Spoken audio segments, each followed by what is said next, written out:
નમસ્કાર દર્શક મિત્રો, ગુજરાતના રાજકારણમાં ફરી એક મોટો ધમાકો થવા જઈ રહ્યો છે. હવે થવા જઈ રહ્યું છે મંત્રીમંડળનું વિસ્તરણ. પણ કહાની આવી પૂરતી થતી નથી, કારણ કે આ વખતે ઘણા નેતાઓ ખુશ નહીં થાય અને કેટલાક ચહેરાઓના ચહેરા પરથી સ્મિત ગાયબ થઈ જશે.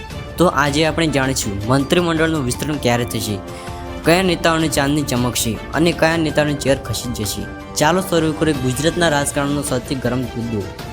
પૃષ્ઠભૂમિ. ગુજરાતની રાજનીતિ હંમેશા સસ્પેન્સથી ભરેલી છે. સીએમ ભૂપેન્દ્ર પટેલના નેતૃત્વમાં ચાલતું આ મંત્રીમંડળ હવે નવી રીતે ગોઠવાશે, કારણ કે આગામી લોકસભા ચૂંટણીને ધ્યાન રાખીને બીજેપીને નવા સમીકરણો બનાવવા પડશે. ભાજપના હાઈકમાન્ડ સૂચના મુજબ કેટલીક જૂની ચહેરાઓને રજા આપી નવા ચહેરાઓને તક આપવામાં આવશે અને આ પગલાં પછી ભાજપની અંદર ખુશી કરતાં વધારે ખીચ જોવા મળી શકે છે, કારણ કે અનેક વર્તમાન મંત્રીઓ પોતાના પદ ગુમાવવાની આશંકામાં છે. કોણ આવશે મંત્રી? હવે મોટો સવાલ, મંત્રીમંડળના નવા ચહેરા કોણ હશે? પાટીદારોમાંથી એક મોટું નામ છે જે પાછળથી ખૂબ જ એક્ટિવમાં જોવા મળી રહ્યું છે. સૌરાષ્ટ્ર અને ઉત્તર ગુજરાતના સમીકરણને સંતુલિત કરવા માટે બે નવા ચહેરા ઉમેરવાની ચર્ચા છે. દક્ષિણ ગુજરાતમાંથી અનેક યુવા નેતા જે તાજેતરમાં ભાજપમાં જોડાયા છે તેમને પણ સ્થાન મળી શકે છે. અંદાજમાં એવો છે કે ભૂપેન્દ્રસિંહ ચુડાસમામાં જે અનુભવી નેતાઓની ફરી એક એન્ટ્રી થવાની શક્યતા છે. બીજી તરફ કેટલાક જૂના મંત્રીઓને સંગઠનનું કામ આપીને મંત્રીપદમાંથી દૂર કરવાની ચર્ચા છે. અંદરની રાજનીતિ. ભાજપની અંદર હવે એક પ્રકારની તણાવની સ્થિતિ છે. ઘણા નેતાઓને લાગતું કે નવા નેતાઓને મંત્રી બનાવી જૂના લોકોને સાઇડલાઇન કરવામાં આવશે. કેટલાક મંત્રીના સમર્થકો પહેલાંથી જ દબાણ બનાવી રહ્યા છે. અમારા નેતા ફરી મંત્રી બનવા જોઈએ, પણ હાઈકમાન્ડનું ફોર્મ્યુલા સાફ છે. જે પરફોર્મ કરશે જે ટીકી શકશે. કયા વિસ્તારને મળશે વધારે વજન? આ વખતે ઉત્તર ગુજરાત, સૌરાષ્ટ્ર અને આદિવાસી વિસ્તાર પર બીજેપી વધુ ફોકસ કરશે. દક્ષિણ ગુજરાતના વિસ્તારના હાર્ટ ઓફ બીજેપી માનવામાં આવે છે, પણ હવે ત્યાંના કેટલાક નેતાઓના પરફોર્મન્સ પર પ્રશ્નો છે. આથી શક્ય છે કે આ વિસ્તારના બે મંત્રી બદલાઈ શકે છે, નવા યુવા ચહેરાઓને તક મળે. ખુશ નહીં થાય ઘણા નેતાઓ, અને બસ અહીંથી શરૂ થશે બીજેપીની અંદરનું અસંતોષ, કારણ કે કેટલાક દિગ્ગજ નેતાઓને લાગશે કે તેમની લોયલ્ટીનું કોઈ મૂલ્ય નથી. ખાસ કરીને સૌરાષ્ટ્ર અને દક્ષિણ ગુજરાતના કેટલાક જૂના આ ચહેરાઓમાં નારાજગી ફાળે નીકળે છે તે શક્યતા છે. રાજકીય અસર. આ મંત્રીમંડળનો ફેરફાર માત્ર પદ બદલવાનો મુદ્દો નથી, પણ તે આગામી ચૂંટણીની દિશા નક્કી કરશે. જો આ ફેરફારથી પ્રદેશ સમીકરણ સાચું બેઠશે તો ભાજપ ફરી એકવાર મોટું કમબેક કરી શકે છે, નહીંતર અંદરથી અસંતોષ ફાટી શકે છે. તો હવે નજર ગાંધીનગર પર. તમે ક્યારે આવશો એ યાદી જેવા નવા મંત્રીઓના નામ હશે. તમને શું લાગે છે કોણ મંત્રી બનવા જોઈએ? મિત્રો, ગુજરાતના રાજકારણમાં એક મોટો તોફાન આવી રહ્યું છે. ભૂપેન્દ્ર પટેલની સરકારમાં હવે મંત્રીમંડળનું વિસ્તર થવાનું લગભગ નક્કી થઈ રહ્યું છે, પણ આ વિસ્તારમાં માત્ર ચેન્જ ઓફ પદ નથી, આ વિસ્તારમાં ચેન્જ ઓફ પાવરનો સંકેત છે, કારણ કે ભાજપના ઘણા દિગ્ગજ નેતાઓ ડર છે કે તેમની ચેર ખસી શકે છે અને હવે નવા ચહેરાની એન્ટ્રી સાથે આખું સમીકરણ બદલાઈ શકે છે. આ વિડીયોમાં અમે તમને જણાવીએ છીએ મંત્રીમંડળનું વિસ્તરણ ક્યારે થશે, કયા વિસ્તારને મળશે વધુ વજન અને કયા નેતાઓને હાથમાંથી જશે મંત્રીપદની ચાવી. તો અંત સુધી જુઓ, કારણ કે આજનો વિડીયો ગુજરાતના રાજકારણની અંદરનું સત્ય છે. ગુજરાતમાં હાલ ભૂપેન્દ્ર પટેલની સરકાર 3 વર્ષ પૂરા કર્યા છે. આ દરમિયાન ભાજપે અને મોટી ચૂંટણીઓમાં જીત મેળવી છે, પણ હવે પાર્ટી અંદરથી એક જ સંદેશો આવ્યો છે, performance is the key.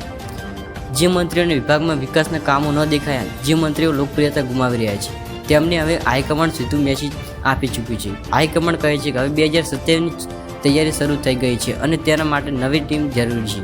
મંત્રીમંડળનું સંતુલ્ય. Gujarat એક વિશાળ રાજ્ય છે. સૌરાષ્ટ્ર, ઉત્તર ગુજરાત, મધ્ય ગુજરાત અને દક્ષિણ ગુજરાત, આ ચારે વિસ્તારનું સંતુલન રાખવું ભાજપ માટે જરૂર છે. આ વખતે ચર્ચા છે કે સૌરાષ્ટ્ર અને આદિવાસી વિસ્તારને વધારે પ્રતિનિધિત્વ મળશે, કારણ કે આ વિસ્તારમાં ભાજપ, કોંગ્રેસ અને આમ આદમી પાર્ટીથી પડકાર મળતો રહ્યો છે. બીજી તરફ ઉત્તર ગુજરાતના કેટલાક દિગ્ગજ નેતાઓને પ્રદર્શન નબળું હોવાના કારણે દૂર રાખવાની શક્યતા છે. નવા ચહેરાઓની ચર્ચા.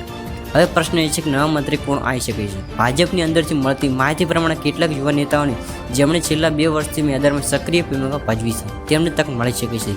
સૌરાષ્ટ્રના એક યુવા પાટીદાર નેતા, દક્ષિણ ગુજરાતના એક આદિવાસી નેતા અને મધ્ય ગુજરાતના એક પ્રભાવશાળી મહિલા ચહેરાને પણ સ્થાન મળવાની શક્યતા છે. અંદાજ છે કે 3 થી 5 નવા ચહેરા મંત્રીમંડળમાં આવી શકે છે.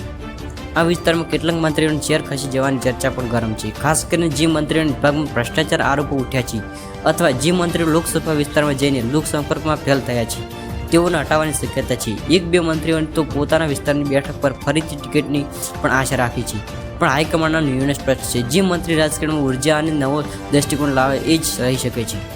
ભાજપમાં હંમેશા સંગઠનનું વજન વધારે રહે છે. હવે પણ ચર્ચા એ છે કે સંગઠનના કેટલાક મુખ્ય પદ અધિકારીઓ મંત્રી પદ આપીને નવી બેલેન્સ પાવર બનાવી શકે છે. આથી પાર્ટીમાં કેટલાક જૂના મંત્રીઓ ખુશ નથી, કારણ કે સંગઠનના લોકો સીધા મંત્રી બનશે એટલે સરકારની અંદર પાવર ડાયમિનેટ બદલાશે. આ વાતને કારણે રાજ્યના કેટલાક જિલ્લાઓમાં પહેલેથી જ અસંતોષ ફેલાયો છે. હાઈકમાન્ડની યોજના સ્પષ્ટ છે. આ વિસ્તારને 2027ની તૈયારી માટેનો પ્રથમ સ્ટેપ છે. જે મંત્રી આ 4 વર્ષમાં પોતાની લોકપ્રિયતા વધારશે તેને લોકસભા અથવા વિધાનસભાની ટિકિટ મળી શકે છે. બીજી તરફ કેટલાક નેતાઓ સંગઠન મજબૂત કરવા માટે મંત્રીપદ દૂર કરીને રાજ્ય સ્તરના ઓડિટરને મોકલવામાં આવશે. આ એક પ્રકારની રિસ્પોન્સ છે. આ છે રાજકીય ગ્રાઉન્ડ વર્કની નવી શરૂઆત. ભાજપમાં ખુલ્લી બબલ થતી નથી, પણ અંદરથી ઉકળાટ જરૂર થઈ ગયો છે. કેટલાક વર્તમાન મંત્રીઓ ખુદના સમર્થન કહી દીધું છે કે જો અમને હટાવશે તો લોકો સામે જોઈશું. ભાજપ હાઈકમાન્ડ સાથે સૌને મોટો ચેલેન્જ કરે છે કે આ વિસ્તરણ એવું થાય કે કોઈને નારાજ ન રહે, પણ નવા ચહેરાઓને પણ તક મળી જાય. કારણ કે નારાજગી જો બહાર પાર્ટી નીકળે તો તેનો સીધો અસર ચૂંટણી પર પડે છે. ગુજરાતની રાજનીતિ હવે એક નવા યુગમાં પ્રવેશી રહી છે. યુવા નેતૃત્વ, ડિજિટલ કેમ્પિંગ અને લોકોની અપેક્ષાઓ બધું બદલાઈ ગયું છે. ભાજપને હવે સમજાયું કે જૂની રાજનીતિ કામ નહીં ચાલે. આથી આ વિસ્તારનો સંદેશ આપે છે કે જે કામ કરશે એ જ રહેશે, અને જે રાજકારણમાં માત્ર ફોટો અને ઇવેન્ટમાં દેખાવ કરે છે તે હવે બહાર થઈ જશે. તો મિત્રો, હવે નજર એ છે ગાંધીનગર તરફ, જ્યાં આવતા દિવસોમાં એક પછી એક નામ બહાર આવવાની શરૂઆત થશે. શું આ વિસ્તરણ બીજેપી માટે નવા યુગની શરૂઆત બનશે કે પછી અંદરની નારાજગી નવા માતાનો દુખાવો લાવશે? તમારા વિચાર કોમેન્ટમાં જરૂર લખો.